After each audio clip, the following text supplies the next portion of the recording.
Hello, everyone, and welcome back to another episode of Wild Woman Podcast. I'm so excited today because I have a returning guest, and she is the very first guest I had on this podcast more than 2 years ago. I cannot believe it. And I have to credit her as being the person who guided me to start this podcast. We've just had the most beautiful conversation there. I got getting chills when I'm saying it. And it just feels very timely. Feels really timely. We were saying to reconnect. And I felt this really strong urge to contact her towards the end of last year. And when I did, I think she also said she had been feeling, oh, maybe I might contact Celine and maybe it might be nice to go back on the podcast. So I will also link as well our first conversation and our first interview back in September 2023 below if you're interested. I just see it's always very, I find helpful as well sometimes to see other people's story and challenges and how they've got to where they are. And often we don't see on the outside what people are going through and have gone through. We can assume that, maybe things have been very easy. So I find that, and I know listeners say that to me too, find that really helpful. So I will tell you who she is, Rebekkah Woolfson, who I'm sure many of you will have heard of. And the first thing I'm going to say before I talk a little bit about what she does, but I won't spend too much time because she does so much. What we're going to get into it on the podcast. What I will say is, I think she might be one of my guardian angels or my a spirit guide or a really, really, yeah, just has we had such a healing conversation there that's been so, so helpful to me. And I just am so grateful. As I said, I'll just say this very briefly. I met Rebekkah in Dublin at an event where Laurie Ladd, the spiritual teacher from America, had come over, and I don't know that I think she wasn't meant to be there, and it was a last minute decision for me, and we sort of collided and had a conversation, and then she invited me on her podcast called Shatterproof, which is beautiful stories of resilience, which I know she's many episodes and many more to come. And it was from there that I remember having her interviewed me. I just had this feeling I'd love to hear more about Rebecca's story, but I wasn't doing anything at the time. And so we arranged it, and Rebecca came on. And the first thing she said to me was, I was telling my husband I'm going to be the first guest on this woman's podcast. And I remember the shock I felt going, this isn't a podcast. So here we are. This is what happens when just beautiful people come into your life. We're all, and the conversation we had before we just got started is that we're always being guided, and it's whether we have the awareness to see what's happening in our lives is happening for us, and how that can shift our perspective. It can still be challenging, but to know that we're all connected. And yeah, so it's so beautiful just to reconnect today.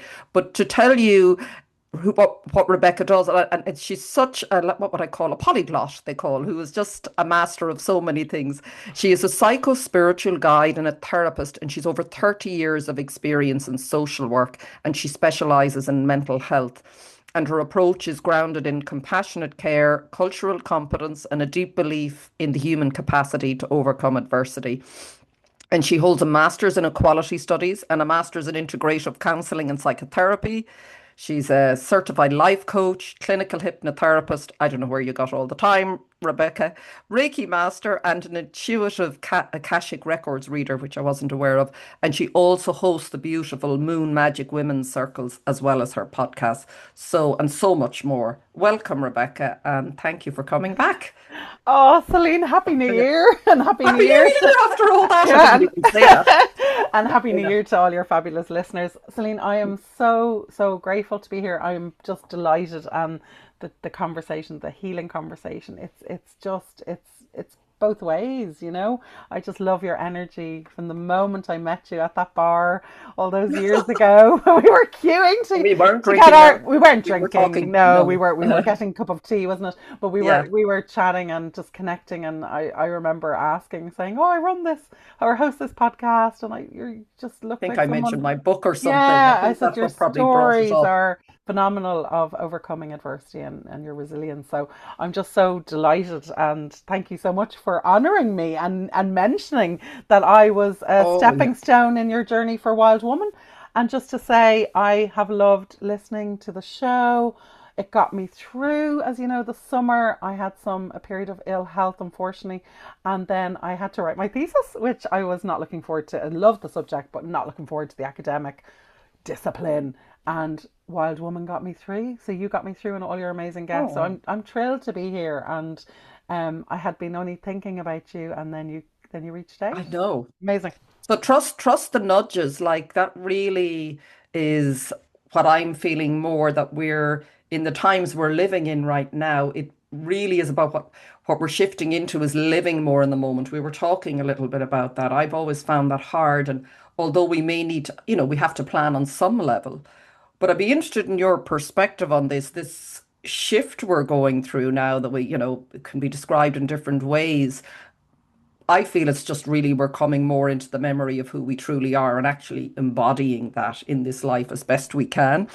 Um, but yeah, how have you and to me that is about living in the unknown, which I think we can feel coming into this year, the year of the fire horse, where so much is changing. It's going to be fast and furious. I feel it already. Yeah. What's your experience, particularly, well, it's 2 years since we spoke, so I know a lot has happened. What's your feeling on what's happening right now and where we're Gosh, headed? where do I start? I mean, it's so there's so much happening on the global stage, isn't there? And without, of course, leaning into politics, for a program like this, it wouldn't be right. But what I would say is to acknowledge from the spiritual point of view, is there such a thing as spiritual politics?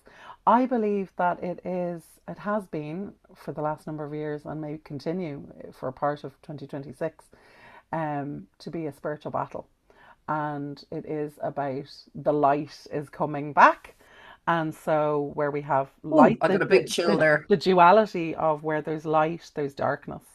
And not to be in a frightening way, or I'm not here to quote scripture, nor would I be learned in that way, but I really believe, my own spiritual beliefs is that it has been a spiritual battle. And so for many of us, with the year of the snake, and I know for me personally, as you know, Celine, I had an awfully hard year. I would say it was one of the hardest years I've ever had. And it was like a combination of everything that could be possibly thrown was thrown my way. And ordinarily, you could let a lot bat off and not take it so to heart or whatever. But it was quite difficult. It was like I was being cracked open. And it was part of the shedding and the purging, and it did feel like a spiritual journey as well as a physical one with my own health issues, which thankfully I've got a better handle on now. But it was like I had to go through all of that, and while I was going through all of that, while the world stage was playing out the way it was, I really had a lot of time while I was typing my thesis when I should have been doing that. But I had a lot of time to think about spirituality, and my passion is kind of big passion is esoteric and psychospirituality. And essentially, I really believe that it has been light versus dark, and therefore, the more light that enters, the light codes that enter our magnificent Gaia, our Mother Earth, she needs so much healing. Unfortunately, with that, then the darkness will be prevalent. And I do believe the light will overcome the darkness for sure. Mm, So yeah. that's what I believe, kind of on a spiritual level, has been happening. And people have found that extraordinarily personally challenging. And there's been so much division, as we know, when really it's all about unity and appreciating our differences, of course, and celebrating them, but actually unity. Yeah. That's my Yeah. wish, as my prayer for the planet. Yeah. And I believe, and I know you're really into the kind of looking at the whole astrological and astronomy and all that. We've very similar interests, I think, that way. But it And I really be helps. I yeah, so find. I was always that Yeah. little girl, as long time ago, that would just like wander out to play on the road, and I'd be looking up at the stars, and I'd see the moon, and I had this feeling. It was like, there's safety out there, and it's like that I'm understood by these stars or something on some. Now, obviously, as a small child, you didn't have any of the language, but it was like a knowing in my being that I felt like oh, there's stars, there's planets, like they're twinkling, they're talking to me, look at the moon. And you felt, excuse me, like a bit of peace coming and being held or something, but I could never really articulate it. And it was years later when I ran a women's workshop on, St. Bridget's Day, and I asked my guides and I said, like, where to next? And I heard the word moon magic, which is when I decided, okay, so I'm to create women's circles around the full moon, and that was 6 years ago. And they're still going, which is phenomenal. And the women, if any of them are listening, a big shout out to them because they're amazing women. And we're an open circle, which means new members come, and they come some months and they mightn't make the next, and that's fine. It's not a closed. Some women's groups are kind of closed group, but I've deliberately kind of kept it open, and it's just I But get that's who you so are, much. very open. I just get so much. I get so much from it. But I remember years and years ago when my child was really small and we'd gone on a holiday to Portugal and I'd gone for this massage, and the lady was really spiritual and she said, I want you to have a session with my friend who was over from Australia at the time. And she kept saying, your guides, you have all these women, this band of women around you in spirit that are like kind of encircling you and working with you. She said they're like, they look kind of Persian or something. She's like, they're really like Mm. strong. There's like a band of them, and like they keep telling me that you're to work with women. And I was like, is this lady well? Like, did she have her coffee? Did she have her Weetabix? Did she like? She got me mixed up with somebody else. Like, I wasn't ready to hear it. You know what I mean? I did some of the work, but I wasn't totally there. And actually, it makes total sense now. So, Yeah. I think we sometimes dismiss things in the moment if we're on our journey, and if we're not at that stage of progression or development, like we can easily dismiss it. But what I'd Yeah. always say to people is just keep an open mind, because you never know when that information's relevant. You know. Yes. And she may have been exactly. I just keep feeling like we're each here, when we understand the unity aspect, it's all energetic and we are all connected. We can feel it, I mean, we'll be, feeling it more and more. And the more you that's what I'm noticing in when you were just going back to when you were talking about the light and dark say battle. To me, it's like turning on the light switch. And when we turn on the light switch, it's like in a room, you start to see where the room is dirty, and you can either shove it under the carpet and go away, or you can say, I don't see it, or you can go, I better clean it up. And we're sort of in that. What's your choice? Like, what are we choosing? And this came up with another guest, like it's time to choose something else. Like what you said, if we keep saying none of that is going on, even in our own lives, like wherever it shows up for you, out in the world or in ourselves, I suppose first, unless we choose differently, it doesn't change. So it's not happening from the outside in. It's like that quantum physics. I was listening to the astrologer Pam Gregory last night, Yeah, yeah, interviewing, I think it's Paul Levy, who's written a book connecting Buddhism, and he's more than written a book. But just that came up, sorry, so it's in my mind, and he was just really honing in on the observer effect. Until we really get this, we are the creators of all of this. Like, it's not that stuff is just happening out there. It's collectively, yeah. yeah, I don't know why I've gone off on a little bit of a rant about Yeah. that, but it's sort of on what you're saying. Co-creation. What you're It talking is about that is co-creation, but co-creation. also clearing, I suppose, whatever is coming up. Like, this feels like it's the time now. You said you had a very difficult year, which I'm really sorry to hear, because it's not, this work ain't easy. You show up so beautiful and bubbly and bright, and I know you've had so many challenges in your life. But I mean, you're such a sort of beacon for others to know that you can come through, you can overcome these things, and you really sort of come into more of yourself. It sounds very, I know it's not easy, and I know you've been through a lot, but that, I suppose, yeah, that's the power that we have. And yeah. Absolutely. Like the dark, Mm. we refer to it, don't we, Celine, as Yeah, the dark or the night of the shadow, soul. or Yeah, whatever, the hidden, the frozen, the whatever words we want to use. absolutely. Like, Yeah. years ago, I remember on my dressing table, I bought this little trinket or whatever. It was a little kind of piece of art, and it was like, I am ready for transformation. It was a lovely piece of artwork. Like, and I put it up, exactly as you're saying, what you put out to the universe.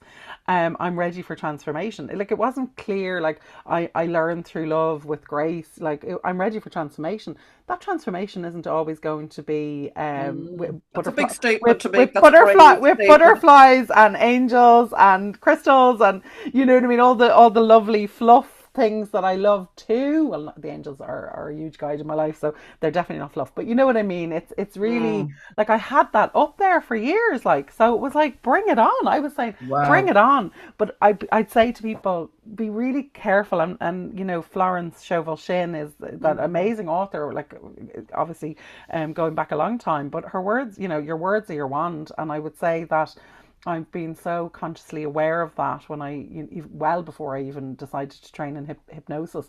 Is like, you know, what are we putting into our, you know, mind, our subconscious mind? What are we putting into our vessel?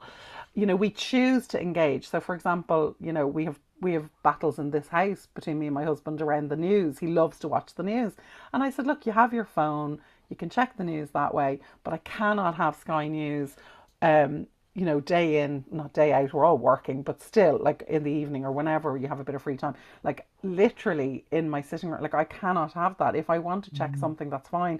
And I literally stopped when I trained in Reiki, when the path of Reiki called me through my own spiritual crisis. I'm so grateful to that amazing teacher, my amazing teacher, because it brought me, as I saw the white light of Reiki on session 2 or 3, which is a kind of more of a rare thing to happen apparently so Mm. early. It was clear that my own personal spiritual crisis and health crisis at the time got me on a plinth to look at a different way to change my life, right? And very early on, my teacher said to me, you know, Rebecca, I really feel this is a big part of your path. That's why all these things have happened to you, and you're here now, and you've seen this amazing white light of Reiki. It was like someone came in and Wow. literally put on, you know, those LED lights, you know, like with the Christmas lights we've just had, like the really fancy ones that are so bright. It was like, it was like 1,000,000 watts of LED lights, and I've never seen a white light like it ever since. Actually, it was blinding in the most amazing way. I came out of that session and I was, you know, wandering around the main street in Blackrock where she had her place then, and I was like, it was like Technicolor. It's like they put the lights on. It was like I saw life totally differently. So I'm always so, and I, like, it was so long ago now, but I'm so grateful to it. You know, so I do feel that no matter what's happening, there's layers upon layers, and we're always healing, Celine. You know, just because I work in a professional helping roles does not mean that my life is perfect and I've done all my work, and we're always uncovering. I feel like we're like an onion, and there's just layers upon layers, and we go through periods in our life that are a bit easier than others, but we all have a soul contract. And so, as I always joke, Celine, every time we talk, I said I must have been on class A drugs when I signed mine. Can I have a redo, please, people? Yeah, that Um, wasn't me. I was like that. I was obviously in a I very was asleep. comfortable. I was It's asleep. okay. Yeah, yeah. You know, was I spiritually coerced? But, and so it's not that we can't, of course, change our, you know, and tweak our soul contract. I do believe we can, and we can renege on vows, and we can break ties, which we do, as you know, a lot in Reiki, as you know, you're a Reiki person too. So there's a lot we can do that's within our gift, but everything is here to either show up as a teacher. Remember, it's always, I believe, most of the time it's reciprocal. It's never like our chat before. It's never just one way. I've Yeah. said for years Yes. to any of my clients, any participants on any of my workshops that I teach, you know, I'd say I teach what I need to learn. That's it. I teach what I need to learn still. So, you know, I believe people are the experts of their own life, but that doesn't mean that we don't need professional help at times, and we do, and I have, which has led me on all these different paths Yeah, to talk a little healing. bit about what you've been doing for the last few years, because I mean, you were doing so much more before that. So how has Yeah, all of this sort of come come together now for together. you? Yeah. Well, I suppose I always knew that I would complete a kind of an academic course and clinical training in psychotherapy. I always knew it would be integrative because it could be nothing else but integrative. I have so many wide interests and already, I suppose, skills and you know, tools to help people. So, and these tools are tried and tested that have helped me. And I think that's the difference. I'm not saying you have to have done years and years of your own therapeutic process, but I certainly have through 3 decades. I couldn't give to people the way I do or show up with my professional hat if I haven't done the work on myself. I really believe we cannot take our clients further than we have taken ourselves. That's really Mm, it. wow. Yes. Yeah. So, Yeah. so that it's always a kind of work in progress. But I always knew because of working in mental health for about 15 years and had done lots of different things that I would really like to kind of do deeper kind of study and clinical training. So I'm delighted to say I'm now, a qualified psychotherapist. I'm delighted with the integrative kind of module, and it's been a journey to get there, not Wow. without That's a big trials and commitment. tribulations, of course, when you're working and Mm. parenting and all the different things. But it's, of course, we're always working on our own healing. And, I used to refer to myself as the wounded healer, but now I'd say, well, no, I'm being healed in the healing. So I suppose essentially we're always working on ourselves, and sometimes we do that in the external way, which is why I chose social work all those years ago when I was a young woman through my own family, family issues systemically and difficult experiences through childhood. I really didn't want another child to suffer in a way that was, detrimental to their well-being, and so that kind of really strove me on to kind of be a champion around child protection and children's rights, and working with families. And I suppose Freud would say, and I'm not a huge fan of Freud, being quite a feminist I suppose, but I would say his defense mechanisms and the understanding around that, but also his theory around we're always looking for a redo. So you'll often hear that saying, oh, they married their father, their mother, their this, that. We're Mm. always looking for an opportunity. That's the subconscious mind. It's always looking for a chance to have a redo. And what I actually love about that is if we become conscious of it, we can choose a better way, a better path Mm. in Yes. whatever, whether it's Yeah. career, whether Yeah. it's health, whether it's Yeah. partner, whether it's hobby, Yeah. whatever it is, it doesn't really matter, whatever Yeah. brings you joy. Yeah. And so, yeah, for me, I was always going to, because I have an insatiable quest for knowledge. I'm an Aquarius, as you know. You probably have a lot of Gemini going on somewhere, do you? And I have a Or Gemini an active sun. Mercury? Yes, I definitely have Oh, yeah, and I have a Gemini sun, a very Gemini sun. And he was meant to be Taurus actually, but he didn't arrive quite on. When I say very, he's actually only kind of probably at the start than a Gemini, isn't he? But yeah, he didn't arrive. I remember researching the Taurian children and the Gemini children, and he is so Gemini. I mean, it's just like it was obviously totally meant to be that he took that long to come into the world because it was a long L labor. As he always asked me, he's like, "Mum, was it long?" And I was like, "A couple of days, it was a couple of hours." But he's that's gas because he likes to be comfortable, and it's in his name actually. His name actually does mean to bring comfort as well, which he does. He's an amazing crystal what's child. his name? Do you mind me asking? Noah, Noah. Oh, yeah, Yeah, beautiful, yeah. So he's beautiful. a Is strong that what it biblical means to name. bring comfort? To bring comfort, but they also like to seek comfort. So he's, I'd say, sensory orientated child and young person now, and just like to be comfortable. So he's very comfortable. So that's why it took a couple of days. But I always believe spiritually, like he's meant to be. He's such a Gemini. He was meant to be. We're all meant to be born at a particular time.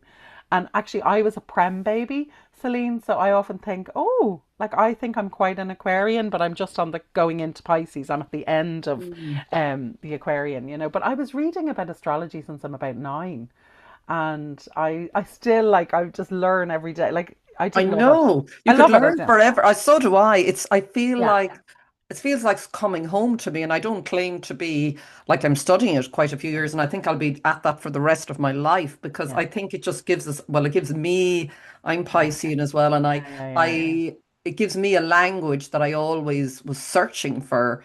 It's sort of, and I think it also when you said looking at the stars, it was recently I was walking on the prom here in Salt Hill and I just looked up and I didn't always look at the stars. It's funny. And I just got this vision of that sort of zodiac that being imprinted on me in my time of my birth. So each of us have our own little blueprint. And yeah, as the sky is moving every day, it's activating all these things, yeah, you know. And it's just when you start to understand that it's not fated as I see it, it's just these are the energies that you've come in to work with so you can do what you came here to do and you've got everything you need. I yeah. think that's what I love. It's empowering. I think anything that empowers just really and reminds you you are so much more than you would think you are. is just, For sure. yeah, Yeah, yeah. I've got we need it. goosebumps as you're Yeah, talking. I've got the yeah, chills, as we call them. But yeah. it's interesting. It's like, this thing, as you say, you've done so much. What did you call me? I loved it. A polygot? A A polyglot, polyglot. I love it. I wrote a that down. polyglot, just like, Yeah, I love that. I love the yeah. polyglot. And I would love to know. I was listening to your last podcast. I've only got halfway through it with that fantastic lady, and I was, where do we come from in the galaxy? And I've done a bit of work on that through the Akashic Mm, records and different things. yes, tell But us a little bit, yeah, about yeah, that. but what I would say is that I always nearly felt guilty that I had this insatiable quest and curiosity for life and for knowledge and for this, that, and the other, right? And so a lot of people, particularly in my profession, for they sort of like, oh, are you a restless soul, right? And then I sort of and I'd sort of, oh, well, maybe, I'd make a joke about it. But then I realized I was like, people want to put you in a box, okay? They want to put you in a category and put you in a box. And sometimes, this whole new way of being with the raising the consciousness on the planet, I feel that's what I've been sort of feeling into. That's my soul's purpose, is so much more than just one thing. And I would say no matter what laundry list of qualifications I have, okay, and I've promised I was giving up academia because everyone's slagging me about, you're going to do a PhD, and my friends are saying, Rebecca, we're going to stage an intervention. My husband's promising to divorce me. So there's all these. Intervention. But actually, I said no. I don't choose to do a PhD anytime soon because the reality is I want to live my life. I don't want to miss out on my beautiful child. That, I believe God sent me this very precious angel into my life. I want to enjoy life. I want to do this. I want to connect. There's so much more to create. But it doesn't really matter what we're doing. Obviously, it does professionally and for the safety of the client. But I would say, to sum me up, I think I am somebody who works with people on transformation. That's it. So it's like, I always send a prayer ahead, no matter what I do, that in whatever space somebody's in, that they feel better after our engagement. That they've, even if it's just 1% better, that there's something, that there's, that they see their light, because all we're doing is hold a mirror back. And that's what psychotherapy really is. You hold a mirror, and you can go to your friends, and some of them are really straight and great, and they'll tell you. And other times, we don't like to hurt people. So with a really good therapist, if people are looking for a really good psychotherapist, what I would say is, shop around, feel into the relationship, see if the chemistry's right. I've had enough excellent psychotherapists to know Mm. what works for me, as a client. And so I would say, if it is professional psychotherapy, if it is talk therapy that you're looking for, don't be afraid to do that, to see what's right, because I think sometimes, as you say, that everything is an energy between people, Yeah. and you'll know what you're looking for. So for me, it doesn't really matter. Of course, it matters in the sense somebody books in and it is psychotherapy because they need to deal with some past trauma, things that are weighing them down from the past. It's time to maybe look at that very gently with love and compassion in their own pace, that is person centered in their own time. It isn't about, people always worry about psychotherapy. Am I going to open up the Pandora's box? Am I going to be re-traumatized? No therapist should ever bring you back to that point of trauma in that way. We've enough experience now and understanding, but we can still work on trauma to release it and to help people process it and move on, because I really believe that I believe in this concept of positive psychology around post-traumatic growth. And because I've had, I would say, lots of bumps in the road, lots of bumps in the road, I really believe that if I didn't believe in that, I would have crumbled long ago. So it's like, why did I, how did I and why did I survive so many different difficult experiences? Is because obviously, okay, on one hand, I may have spiritually chosen them, but on another, there was guides and people who showed up in the physical reality and also in the invisible realm to support me. And so as a little girl, I used to see angels, I used to play with them. They were always there. People ask me, did you have a spiritual awakening? No. I was born like this. I've had spiritual crises, I never forgot. yeah, spiritual emergencies, definitely. So, but I didn't have like a spiritual awakening per se. I mean, you could say the time of the Reiki might have been one, to be fair, but I was always that different So you didn't child. really shut down then, do you feel? Because many, like I feel, I know you're never not connected, but let's say consciously that I felt everything was so overwhelming that I sort of, sort of, I suppose, shut down. So were you always sort of open, let's say? So I would say, yeah, maybe as many healers I've worked with over the years, um, going as their client has told me you're too open, Rebecca, and probably that has been some of the issue is about boundaries. But so I do this workshop called Empaths 101 and SOS for Empaths, and I worked with children aged 9 to 11 to help them to, out of my lived experience, not to be shunned, to kind of embrace the superpower of the empath, and to teach good spiritual hygiene and spiritual and psychological tools to be able to support people, young people in school going through, and I know you're passionate about young people, to kind of help them with what does it feel like to be an empath, because being a highly sensitive person is really challenging, particularly of our generation, Celine. Like, there was no education, so I was just seen probably as she's staring out the window, or she's not paying attention, or she's just highly and in a negative way, where actually what was happening, there was a lot happening in my family of origin, but also spiritually there was a huge amount happening, because I was connected all the time. And you're right, as a young child, more plugged in, then it kind of lessens slightly as around 7 or 8 is generally what I think happens. It starts changing for all of us, for as children. And then I suppose I always had that quest for feeling plugged in or connected, but I didn't have the language, of course. And then I would say probably around 20, between 16 and 20 were tough times. So maybe after 20, I started again, 20 years of age, I started to kind of get much more into reconnecting with the angelic realm and understanding that we have spirit guides and all of this. So I never really came fully out of it, but I have a kind of deal with spirit. Like, if someone, if I was to see dead people the way, I'm looking at you now, like in that clarity, like I would be easily spooked, right? Like, I don't watch violence, I can't watch horrors. Like, I'm very strict on all of those things, because as an empath I have struggled with that. I would have done medicine or nursing or something, but I'm not good with the physical. I'm much better with the emotional, psychological and spiritual, because I feel the pain in my body. So if I'm working with somebody, I can, particularly around Reiki, you can alchemize on behalf of the client, because all we are is a channel, of course. But the reality is, I was never going to survive, the physical kind of medical side. Like, I'd say I wouldn't last a day. Do you know what I mean? Because Yeah. I would feel that pain if I'm Mm. tending to, so how do I manage then in the world of what I do around psychotherapy and holistic therapies and social work? I have to have a system and a way of course, protecting, being detached, but detached in a professional way, not compassionate or Mm. present, because otherwise you'd go under and you wouldn't be able to survive. You were asking me, Celine, about the Akashic records, was it? How did Yes. that? Yeah, because I didn't realize, and yeah, I interviewed another Yeah, woman in the States who's an Akashic Records yeah, person. So when did that happen? yeah. Well, it was so interesting, actually. And my teacher, I must send her, actually, when you've published it. I'm trying to see if I can find my certs. So it came to me, it probably was during the pandemic, and trained in level 1 and 2. And I'll explain how it came to me. But the days that we did the training, they were very auspicious days. It wasn't planned that day. Like, it was like 11, 11, 12, 12. It was fascinating. And that was synchronous. Like, to me, there was a message in with the kind of the codes with the numbers, Mm. for Mm. sure. Like, that's my biggest memory of just, how that occurred.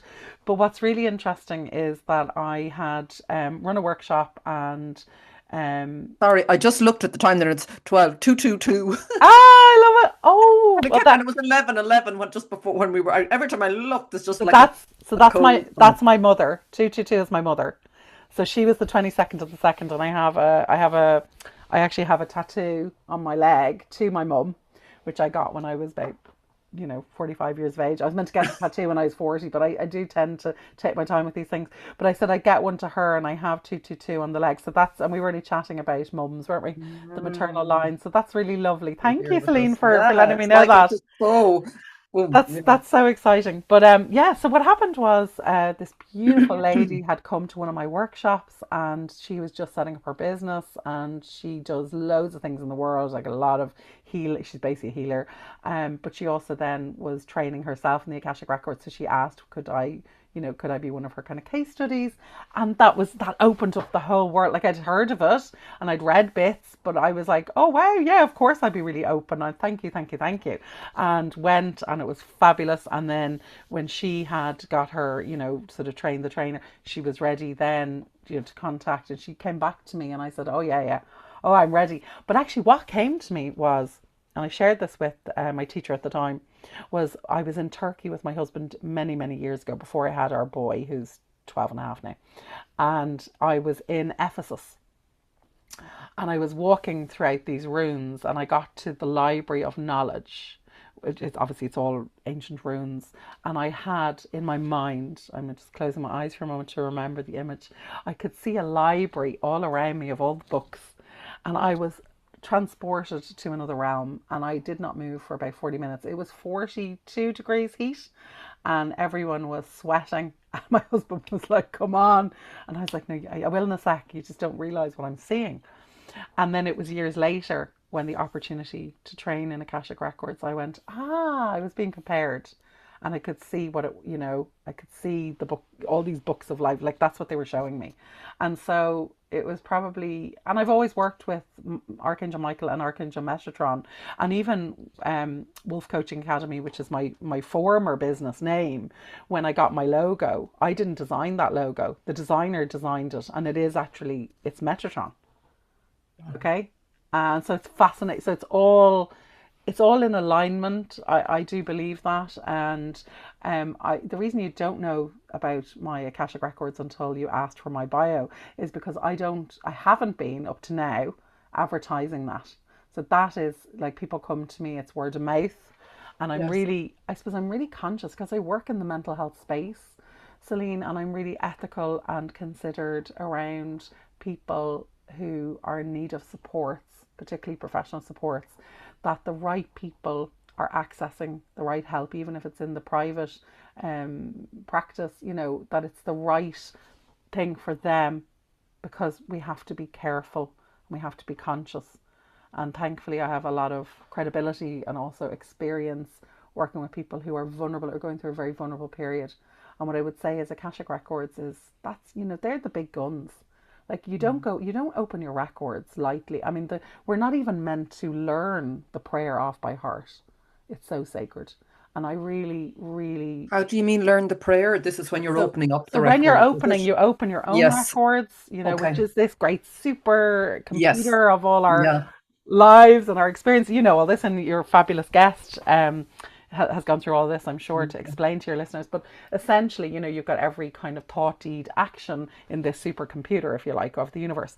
And so when I was taught by my fabulous teacher, like she'd say, it's passed down. We're not really meant to learn it off by heart. So if you're doing Reiki and you have an opening ritual prayer, what have you, sometimes you might learn it by now because you're doing it all the time, yeah, and you get used to it. Where this, it's like we are meant to really give it reverence and time, and it's a sacred ritual.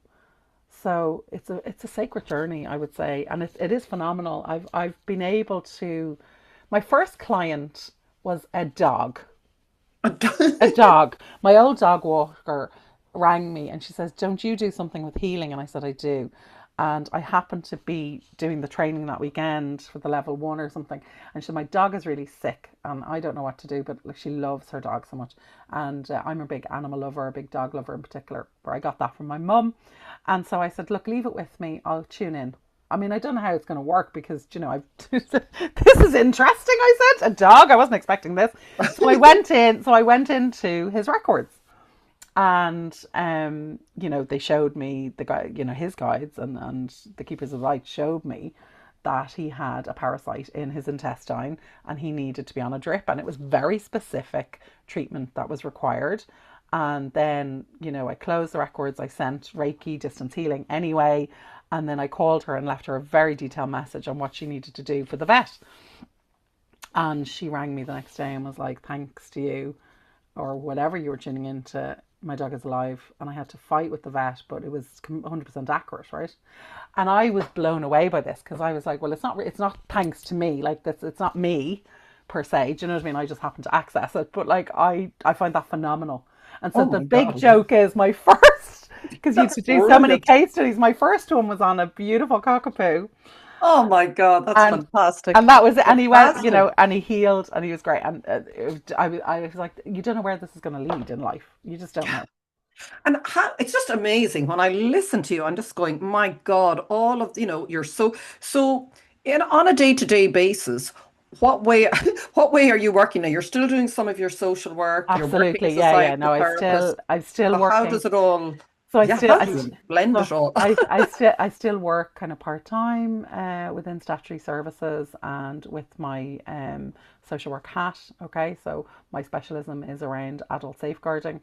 So it's all about sort of educating people to prevent abuse, Mm. how to respond when abuse occurs and train staff. And so I would say that I still very much work in the heavy realms of life, around trauma, and have done for kind of many years. And I think because that work traditionally, particularly social work, you wouldn't pick it for the faint-hearted. I mean, it's an amazing profession.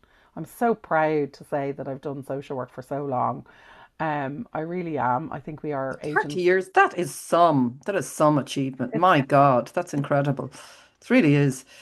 but it's interesting, right? I would say, and like I did a certain amount of practice tutoring for UCD for a period of time, and I love students and mentoring and all the rest.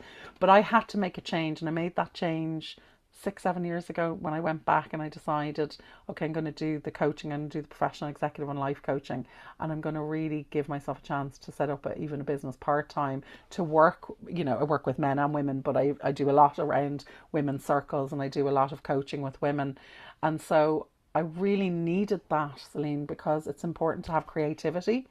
And when you work in statutory services, it's not that you can't be creative, but you're much more bound, of course, by legislation, ethics, rightly so. Okay. So for me, my soul was screaming out, okay, you need to unleash this other side of you, which is always trying to probably come in, but it has to be a bit dampened down. So it was so important for me to lean into whatever gifts are there within me. And I would say I'm still leaning into that.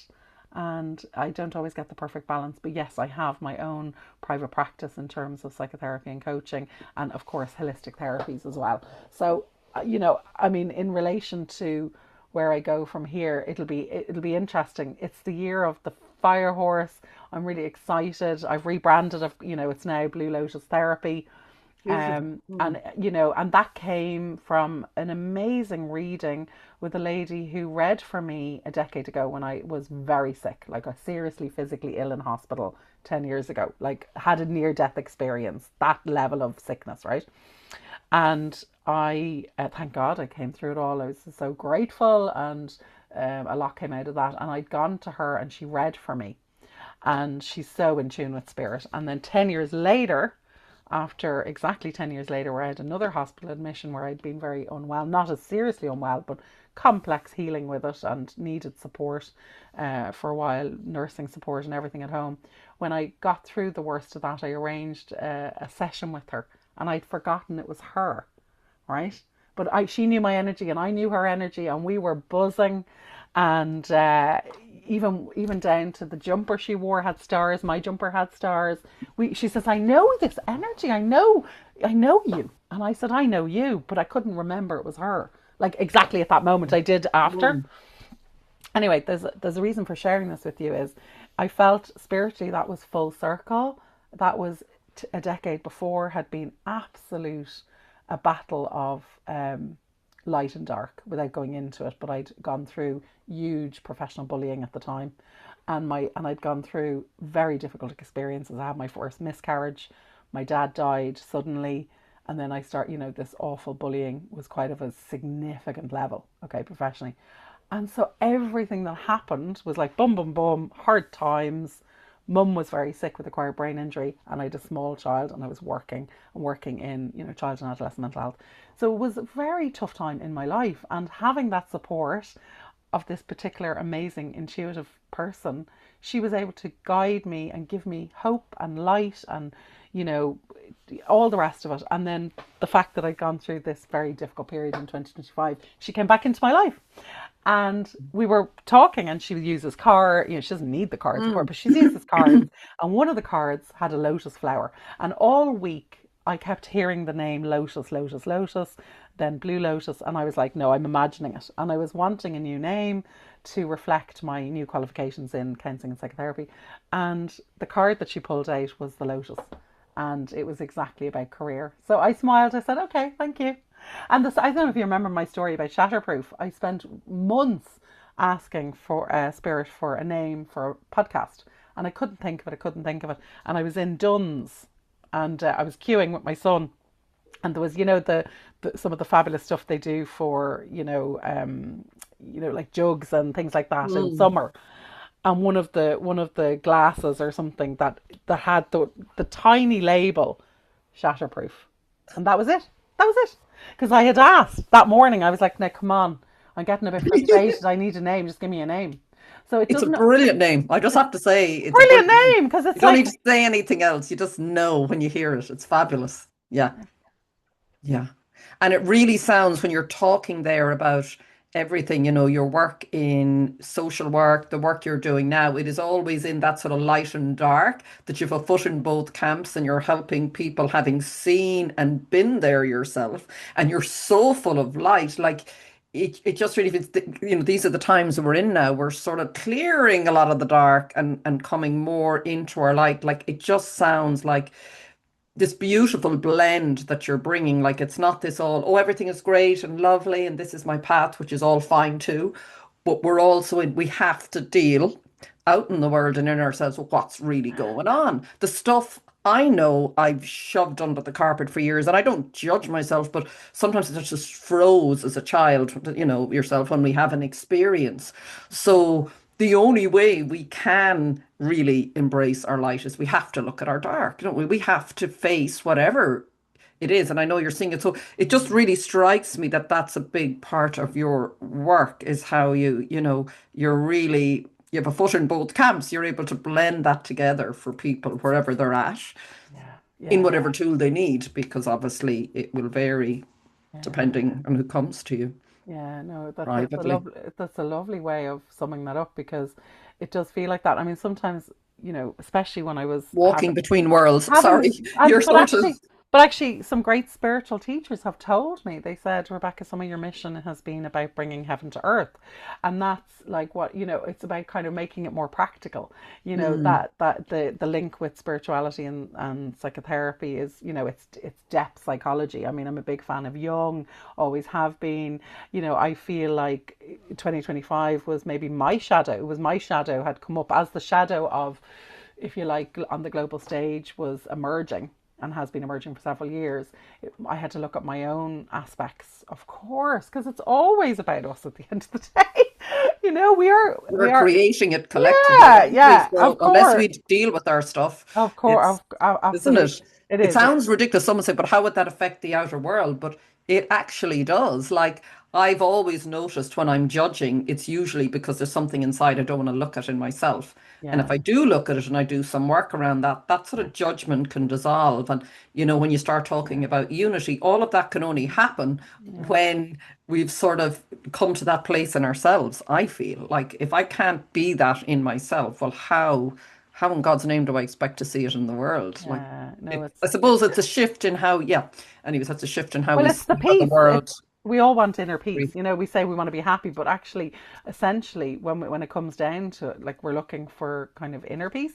So even if it's, I'd often, if I won the lottery, I have great plans to be a philanthropist, and what I would do with that money. I'm not saying I wouldn't keep any, but I have great ideas. And we were in a group years ago where we did a syndicate, and all the women in that group were so thoughtful and kind, and we were like, well, how come we haven't won? Like, we said we were going to transform, like, all these amazing things that we could do, right? But of course, there's money and energy. I know and the physical, I know that's changing as well spiritually. But what I would say is, essentially, I think everything that we do, everything that we put out in the world, is we're always looking for going back to peace or going back to center. Okay. And, often people who are aggravated or have high conflict personalities, or going through their own struggles internally for whatever reason. And it's not what's wrong with you and all about, in mental health, like looking at the psychopathology and the diagnoses. Obviously, I'm not a psychiatrist, so I don't diagnose, I'm not a psychologist. Um, but I would be more about, and I think we're moving into trauma informed care now, where it's more about, so what's happened to you, and out of that, what is your story, and how can you transform that and reframe that into strength? So what's your greatest strength out of this? And so for me, I think my own greatest strength has been my resilience. What hasn't killed me, that old adage, has absolutely made me stronger, but it has been incredibly painful journey. I would say that, Celine. And I credit all the amazing therapists, healers, friends, family, supporters who've got me through the worst of times. The worst of times. And you know yourself, if you have a good friend, they'd say, well, why is everybody rushing off now to therapy? Is it the breakdown of community, the breakdown of friendships? I'm a huge supporter and advocate for talking therapies, of course, because I've availed of it and it's helped me to have an impartial, objective person who can be a mirror. But whether it's a therapist or a coach, or a holistic therapist, it's having somebody there who can hold you and contain you while you go through that journey and that alchemy and that change. And we are in a great period of change. And I'm so excited for this year. I have never been so excited to say goodbye to 2025, which is awful that you wish your life away. I normally wouldn't, but I was really happy to say goodbye to the year of the snake and all the shedding and all the difficulties, and embrace, this fire horse energy, which is, the bravery, the courage, let's go, game on. And for us to step into who we truly, truly are. And I would say, certainly when it comes to the coaching aspects of my job, from listening to feedback from my clients and testimonials and what they tell me, is that I help particularly the women who I work with do that, to see who they truly are and to step in, to kind of have that courage to step in and share their gifts with the world in whatever way that shows up for them, because we're all so different. But for me to be able to do that, I've had people, amazing people in my life, being able to hold a mirror up and encourage me. And, so I think it's all what goes around comes around, for sure. Yeah. And I love what you say about the courage to stand up and, be yourself. And I think authenticity, that word is used all the time, is the name of the game. Like they say that it's the highest frequency, even over love, because if someone is completely, truly aligned with themselves, and you're sort of beaming that out, just by being that inspires others to be like. I often think, like, when I meet you and all the other guests, and I'm just meeting these women and now men coming in who are just shining, they've their ups, their downs, their flaws, their challenges, but they're really, really stepping into being, brave enough and courageous enough to do that work, to really go, okay, who am I and what am I about and what am I doing here? It's like a light switch goes on in me. I think we're all lighting each other up. We're sort of going, just by being, we don't have to be saying, Mary, now you need to go and do A, B, Oh, C. But by you showing up as you, something shifts in me energetically. I really feel that more because I'm experiencing it. I say it not like in some airy fairy where I am experiencing it with every single guest. Something goes on in me, an awareness, a thought, and like, oh, I can do that, or oh, yeah, that's okay. She's doing that. It's happening almost subconsciously. I think it's the most. Your work is so valuable. Like, it's so important. Like, this is the year. This is the time. I know it sounds like I'm really excited, but it is. I mean, of course, we're still shifting and moving, and nothing is just going to be overnight, but I'm feeling it and I can feel it through you. But isn't that the beauty when I just, that sense for me is the more I do the work to sort of, or really take in and this is what I love as well about, sorry, the bridging for you, the sort of spiritual practicality, which I wanted to talk about as well, bringing that into day-to-day life, how that even for me, through just being aware of just different synchronicities and things, has really guided me on the path of like just showing up fully as myself. This is a tool, this is another tool in the toolbox to really help us. Yeah, I don't know where I'm going with that, but just other than really move forward as ourselves. I just think, yeah, yeah, it's just a very exciting time, and It is. It it is. is. And Pluto is an Aquarius, and I'm an Yeah, Aquarian, as you know. So yeah. You've got it. Pluto, Yeah, yeah, like Pluto's with me and Aquarius for another 20 years. yeah. And that's the planet, as you know, of transformation, birth, rebirth, death, whatever. And so I know we were having the chat and you were like, "You've gone pink." And I was like, "Actually, I've just realized, yeah, yeah, yeah. I've just realized." I was like, "Hello." Pluto is like, "Come on, Rebecca, let's be having you." Enough. Aquarians stand out. There's Yeah, no but telling not Aquarian. enough Yeah, of the old ways, and and, yeah, and and that's what I love about the full moon when we gather for Moon Magic as women in person and online throughout the year, holding that space together. I really believe there's such collective energy when a group of women gather. They say that the world heals a little bit more, don't they? And it's so true because we're holding space for others as well, and compassion for each other, and just see each other unmasked with all, you just come as you are, let the tears flow, let the laughter come. It's just all welcome. And I know you're a big fan, Celine, like myself, of Rumi. Rumi is definitely my favorite, one of my favorite poets. And I would always say The Guest House, that poem, The Guest House, is all about feelings. And I trained many moons ago in dialectical behavioral therapy, and that's kind of working with people who are at very high risk of self-harm and suicidality. And that poem is actually used within a DBT kind of a DBT kind of group, skills group. And we used it a lot because it was even in mental health we use it because that poem summed everything up. It's like whatever emotions are coming, just allow them to flow through and welcome them because they're all teachers. And so this amazing work that we're here to do on the planet at this time, if we can master ourselves, right? And I would say you said, and I know I'm probably going to get it wrong. Am I polyglot? I'm definitely going to look that up. I love it. That'll be my word of the day. We are here, to alchemize so much within ourselves and each other and on the planet. But to be able to do that, we have to master ourselves. And so you said, "Oh, Rebecca, you've been a master of so many different things," or have I been, a master of so many things and I'm a master of none?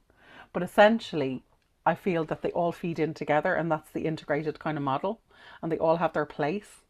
And so for me, I'm so sort of grateful to my journey to date that has allowed me to go between the light and the dark. Now, I much prefer the light, Celine. I'm human, but actually, clearly, my soul's contract has been to bring the light. And when I was pregnant with my amazing son, fabulous Reiki master, it was second trimester, and she said, you're going to have a very special child. You're going to have a very crystal child. I was convinced I was having a girl.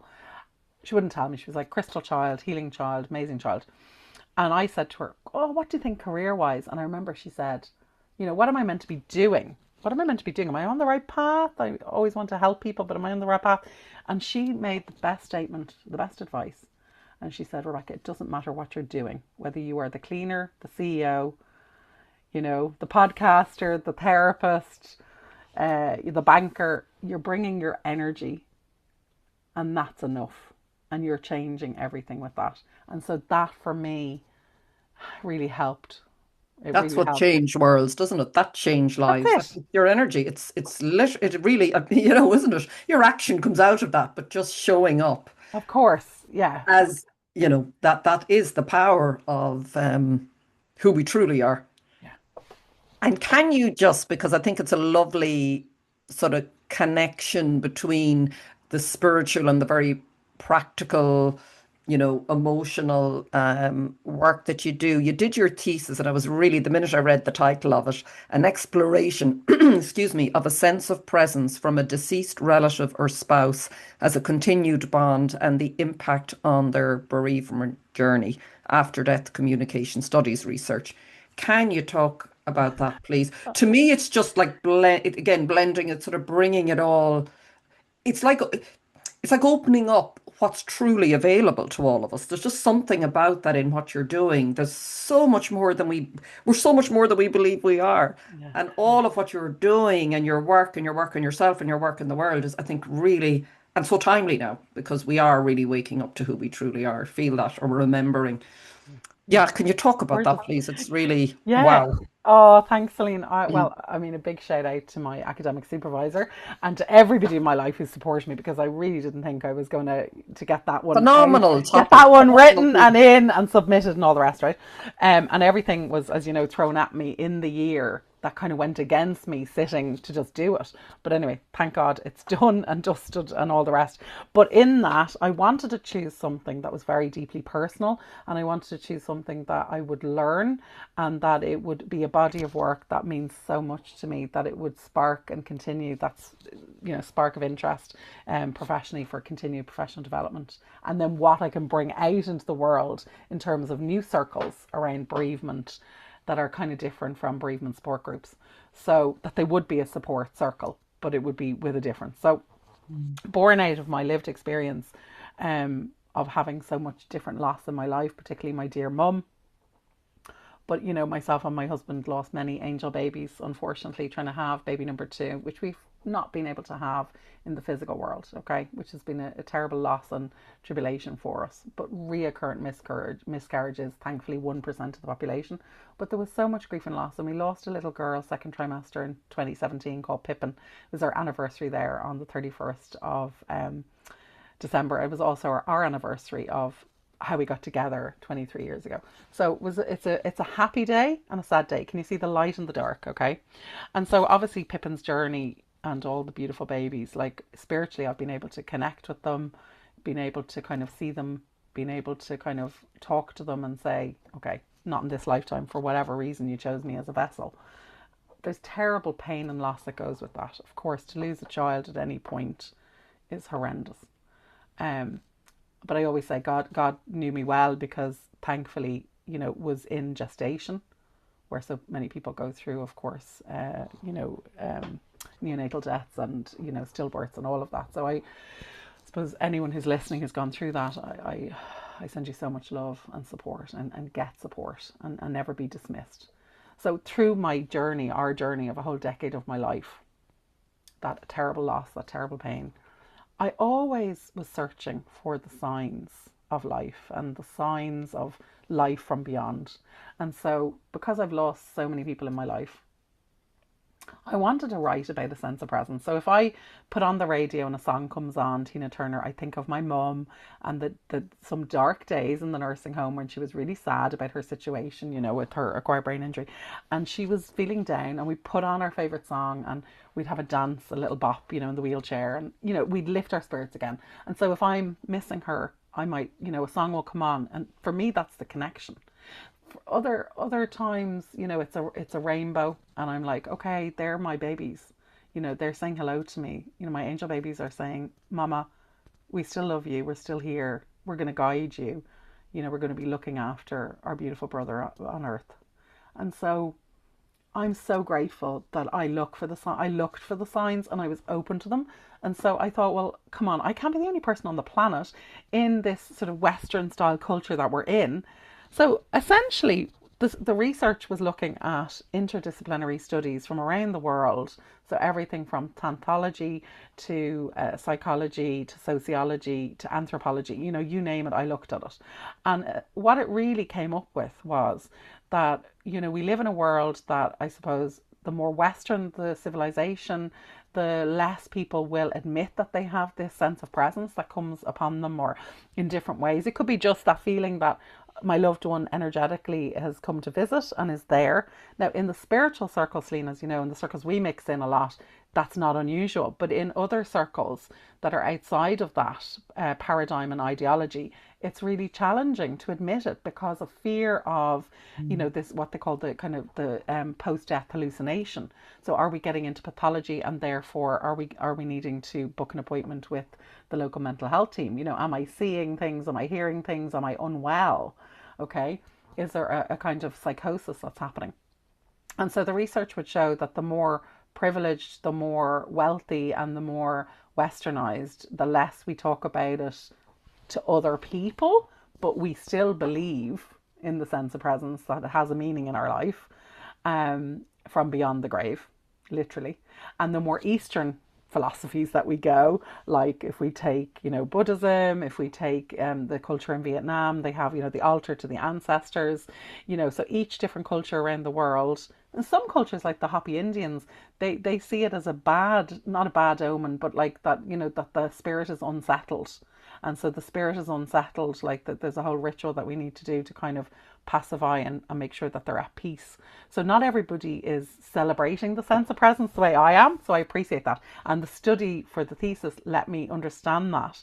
And in that study, I made recommendations for psychotherapists because a lot of the time spirituality and psychotherapy over the years have been kept separate. And therefore, spirituality or religion in particular would be kind of a dirty word. Now, I would say I'm more psycho-spirituality, so it's not, I refer to God, they're my beliefs, but I don't put my beliefs on my client. They don't have to believe in, it's what they believe to give them greater meaning. It's really what spirituality is about. And so it's tapping into that and blending that with kind of psychology. So I've made recommendations that I feel are really important for psychotherapists to be able to hold the space for people who turn up, particularly around grief counselling, to be able to talk about these things and to have rituals then, things that are meaningful and helpful to them to work through it. Because sometimes the relationship is complex. That's what the research showed as well. If there's a complicated grief, so somebody had died through traumatic means, there was unfinished business, there was a heaviness in the relationship, husband and wife, husband was having an affair, she finds out after, how's that grief journey going to look? It's not going to be straightforward, is it? And the other side is, could it be potentially frightening? So the people I've wanted to connect, I've talked about my mum, who I love dearly, still have a relationship. So the person dies, the relationship continues, but it changes. And so that sense of presence, like when you open it up and have conversations, and I have opened it up and had conversations with the most innocuous, amazing people who have nothing to do with spirituality, and they're like, they start telling you stuff, and I'm like, this is amazing. And so there's a whole field around after death kind of research or communication research and kind of therapeutic processes that I'm still exploring. And I'm excited to be able to hopefully in time bring some of this work to the world, to my That's community. Yeah, that's so exciting. And I think of, you know, um, bring it into astrology again, this big conjunction on the 20th of February, Saturn and Yeah. Neptune. And I'm no qualified, I can't describe it exactly, but what I've heard people talk about it is this blend of spirituality and science that are coming together, that we're moving into this era. And it just strikes me, when you're speaking, this is the time we're moving into, and into the age of Aquarius, and it's just expanding our awareness. And wherever you meet it, as you said, we'll all have different language for this. It doesn't have to be a particular way, but if it helps somebody, if it empowers somebody and helps them through whatever they're going through, and really gain Absolutely. strength and step more into, a life that's 100%. Like my bias, as I talked about, obviously wanting to connect with my angel babies, connect with people, who in my ancestry who've passed on, who I have a good relationship with. Do I want to connect with people who've caused pain and aggravation and suffering in my life? No. If the a sense of presence comes from those deceased relatives, I might be a bit like, now hang on a minute. We need to put the I need a bit boundaries. of time here. Bit of time. I want to put the boundaries. Yeah, So yeah. so it can be very complex as well. But Mm. overall, I think it's coming up 46 to 50% of people, approximately, all cultures around the world, all religions, faiths, and non-believers believe in this sense of presence, and I think that's phenomenal. So that's hopeful for me. I'm like really like there's great hope in Oh those yeah. numbers that it's Yeah, a that's natural human experience. yeah. And I'll tell one small little one when my after my father passed away, could be a good while after, and he used to walk in the prom here in Saltail every day when he retired. And I had always felt him, and then he sort of seemed to maybe he was off doing his own work, I don't know, but he felt a little bit removed or he'd stepped back a bit. So I just said, look, I know you're around and I'm going for a walk. Will you just do something? Just give me some sign physically, please. Just today, one thing. I don't care what it is.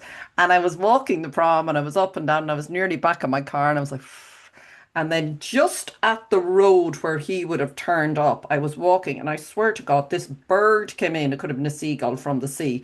Now, this has never happened. Like, literally nearly hit me. I just sort of go like this, hit me in the face, and shot up the road that he walked up home. And I went, okay, thank you. Okay, I get it. That was a pretty, and Wow, you could look at that any way you want to. But I know, I felt it. And I think that this is amazing. It really is. And I think this is more, again, of what we're moving into this really trusting how we feel, trusting ourselves, trusting. This is this is the shift, I think, as well from giving away our power to the Yeah. outside world, is bringing it back inside and learning to trust how you feel and to discern and know this is who I am, this is how I feel. It mightn't be what someone else's believes. That's totally fine. We can all cohabit Of beautifully course. if we can just allow for that, can't we? Absolutely. And you know what? I was hell bent on picking a subject that was a little bit different, How because, did they respond? Because, it well, must be quite a different. absolutely. Well, I'm so blessed because my academic supervisor had offered to supervise me. He was one of my lecturers, and he's very passionate about psychospirituality, and is actually just completing his PhD in parapsychology. So, out of all of the faculty, he was the most qualified, the most experienced to understand my subject matter, because that was quite concerning. And in an ideal world, I Yeah. would have got focus groups together because I did a stint in palliative care Mm. with children, and then with adults, more recently with adults during the pandemic, because I wanted to kind of give back. I knew when my mother was dying, the things that would have been helpful to me. I mean, there was some amazing people, don't get me wrong, but I knew what families needed. I knew what people who were at end of life needed in terms of bereavement, counselling supports, and social work. So I suppose I found myself in a position where I ended up working for a period of time in that world, and that sparked even more kind of interest and things like that. So I would have loved to do actual focus groups where I was meeting with people post bereavement, a couple of years down the journey, and see, and who knows in time. But certainly, I really didn't want to be fearful about choosing a subject that was a little bit left of center. Let's be honest. You are an Aquarian, come on. So it was always going to happen. And I wanted Always it to going be to happen. something that I was a real honoring for me. I feel so blessed. I mean, I cried buckets sitting in this coffee shop writing the dedication for, I released so much grief myself. And what was interesting through the academic supervision process, he's fab, and he would say, Ian is his name, and Ian would say to me, like, Rebecca, do you think your life is mirroring what you're studying? And so, that thing around, is it art mirroring life and life mirroring art? Well, it can happen to actors. And what's really interesting was, like, it was a year, I think something 9 to 11 funerals I attended in 2025. Okay. And so it was terribly sad. Sorry, awful, awful, awful situation for so many families. But what was interesting was it was like my research was mirroring. There was something that was happening in 2025. Do you know what I mean? And as Mm, soon as the thesis was submitted, things started to shift in a different way again. It's fascinating. wow. Do you know what I So you're mean? sort of brought, yeah. It's like we're all brought what we need when we needed to grieve or to whatever. It's Yeah, there's no like yeah, this is the path you have to go down. That was what, like as I said to you at the very beginning, and I've always keep saying it. This podcast is sort of I never intended it, like, but it is. It's just by the nature of it. I cannot not be affected, but in such a beautiful way that I'm being given something that I never could have imagined. And it just again goes back to where we sort of started around, you know, the things that show up and what have led you in your path, like to listeners as well. Like if you're noticing things come into your awareness and it's saying something, just maybe explore and experiment and trust it because every single thing I've done since I had cancer was as a result of trusting my intuition. Otherwise, I'd be back where I was.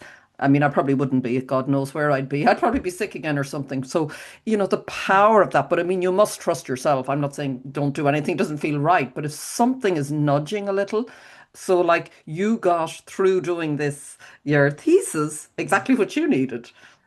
I did never envisage the podcast. Thank you. You sort of yeah, led me on that path of what I would yeah, need for a yeah, number, for yeah, however long I want to keep doing it. But it's been like a through line, as they say, like an actor has, that's just kept me sort of on course, yeah, that maybe yeah, something else couldn't. So yeah, yeah, it's yeah, amazing, yeah. really. They Yeah. say there's also that quote. I can't remember who it's by now. It's a very ancient quote, and it's always about kind of providence. If we to just step forward a little bit and commit, just show up and commit, then providence will rush in, and the universe Yes. will come. You know that famous quote, and it will come. Goeth, goeth. You put it, yes, Goethe. yes, That's it. That's who's the quote by. It's a very old, ancient quote, but I love it because it's like if we just take one micro little step towards our dreams, towards our goals, whatever they are, and then the universe will rush in. Will rush in with all manner of resources and support and help, and that helps me get out of bed. Like yeah, I have to believe in that, because if I yeah. don't have that belief in the magic, if I don't have that, so they talk, The magic and the mystery, yeah, however you see it. yeah, Yeah, in psychology, we talk about the magical thinking, and it would be like the little inner child, and different stages of development. But I'm like, no, I'm happy to keep the magical thinking. It's one yeah. that I will always hold on to, because that is the essence, I believe, of my own soul's vibration. And why would I want to change that? I mean, there's enough in the world that people are going to try and change us. So Yeah. we have to hang on to what helps us once it's healthy, obviously. So there's things that we hang on to, our vices that are maybe not healthy, or thinking or belief systems that, old ways that we're fearful of letting go of because we don't want to step out of our comfort zone. But I think the reality is life is always moving us in another direction to be able to alchemize, to be able to transform. And so for me, my year of the snake, I clearly had to go through all of that. And I hope now that a lot of that karmic stuff, or whatever it was, deep healing, releasing grief and loss that had been trapped within my system, that I couldn't Do access. you feel lighter, Rebecca, Yeah, now? Can you definitely. say you Yeah. definitely you feel A hundred, lighter? a Yeah. hundred, 100%, 100%. So, would I choose it again? No, absolutely not the way it was. But also, just to say, the lighter you are as a person energetically, and the more light work you do in the world, particularly if your vibration is a truth teller, which I am. So I am a truth teller. And so where I've worked, I go in, I change things, hopefully for the better. I'm sure not everybody would think that, but it's not always an easy path. Okay, if you're a change You're maker, not then always, then yes, yeah. then so the more light that you hold, the more difficult your life experiences can be, Celine. And so that does not mean I'm an angel. That does not mean I'm a very regular person. I lead a normal life like everyone. I've all the struggles of all the humans out there. Absolutely, 100%. And every day is a school day, and every day I do something to work on myself to make my life better. But the thing that guides me are my values. I have very core, deep values, and those values are, I believe, what kind of keeps me, that and my faith, that keeps me kind of hopefully steady to be back on the path to be able to survive this life, and hopefully in 2026 thrive. I hope that's my wish for everyone, to thrive, that we all thrive and we stop surviving, isn't it? Yes. Thank you, Rebecca. Well, you are that. You're a truth teller full of light, and keep shining it brightly in this coming year. It's just amazing. It's just amazing to hear, to reconnect with you after this time, and just see how your story, your life has progressed, and how brave you've been and how courageous you've been. It's just such an inspiration to me. And I know to everyone listening, like, you just are a phenomenal, phenomenal woman. You really are, and such a gift. Ah, Celine, I can't Uh, thank you enough for having me on. It's so been it's been a healing journey for me to talk about my mm, life and my work, and I'm so grateful to you and to your listeners for holding space for my some of my stories. thank you. And where again will people get in touch with you? I'll add it all to the description box. You're Is it very good. your Yeah. So you get bluelotustherapy.practice@gmail.com. I'm just your transitioning email? the Yeah, name. Yeah. yeah, And on perfect. Instagram, blue.lotus.therapy. So it will still come up as, I think, Wolf Coaching Academy on Facebook. But if people are on Instagram, blue.lotus.therapy, or they Google my name, it'll probably Yeah, bring them a link. So they can get in touch that way. yeah. Thank you so much. Thank you, everyone, for listening. Make sure Thanks a to reach million. out. And I imagine, Rebecca, just whatever, if someone's listening, oh gosh, I'm really taken by your energy and I'm not too sure what I need, that they can just contact you because of the Absolutely. range of things that you offer. Yeah. You can Yeah. just sort of, if they're maybe on the more spiritual path, or maybe they Yeah. just want more, talk therapy, whichever it Exactly. is, you're Yeah. you're you're open to that. Yeah, So yeah, that's yeah. Or phenomenal. even coaching, which is more, Yes. goal orientated and future focused. But Yeah. sometimes, but I do offer kind of different packages and different things what people need. But yeah, we definitely have to connect, because it's totally person centered. It's totally tailored to individuals. Thank you. Thank you, everyone. And until the next time, take care.